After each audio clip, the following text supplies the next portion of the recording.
তো ফ্লিপকার্ট হলো যে আমার সাথে এরকম কিছু একটা করবে সেটা আমি ভাবতেও পারিনি। তো তোমাদেরকে শুরু থেকে বলি, তোমরা শোনো। তো আজ আমি সকাল সকাল কারখানায় এসে ঘোরাঘুরি করছিলাম, আমার কাজও করছিলাম। তখনই আমার ফোনে একটা ফোন ঢোকে, সে হচ্ছে ফ্লিপকার্ট হলার।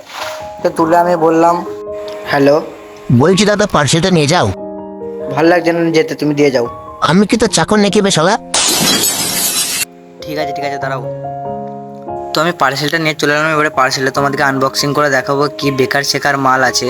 তো ফ্লিপকার্টে ভাই এই মালটা কিন্তু আদৌ ভালো না, তোমাদেরকে তাও আমি দেখাচ্ছি আনবক্সিং করে। আমি এটা ইউজ করা হয়ে গেছে, তারপরে আমি ভিডিওটা বানাচ্ছি।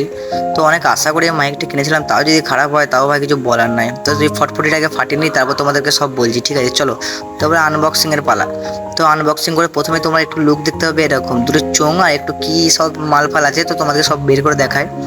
তো এটা কি একটা দিয়েছে আইফোনের কেবল। তো আইফোনের কেবলের সাথে আরও আমাদের পেয়ে যাবো আমাদের অ্যান্ড্রয়েডের লিগে একটা গুঁজা পিন, মানে আমাদের ফোনের পেছনে। তো তারপরে একটা চোঙ পাই, চোঙটা মুখে নিয়ে একটু দেখলাম যে ফিলটা ভালোই আসছে। তো একটা अमेरिका क्या कहता था? क्या हो तुम? आज हम कहते तू क्या है? তারপরে ভাই একটা জিনিস বার করলাম, এটা কি ভাই খাওয়ার জিনিস নাকি? না ভাই, এটা খাওয়ার জিনিস না। তো এটা হচ্ছে তো সেই ডাটা কেবল, যেটাতে তোমরা তোমাদের চোঙটাকে চার্জ করতে পারবে, মানে মাইক্রোফোনটাকে আর কি চার্জ করতে পারবে। তারপরে একটা খাতা বেরিয়ে এলো, এটা তো আমার চেয়েও বড় খাতা, মানে আর কি সব পেপার। তো এগুলো আমার নিয়ে কোনো কাজ নেই।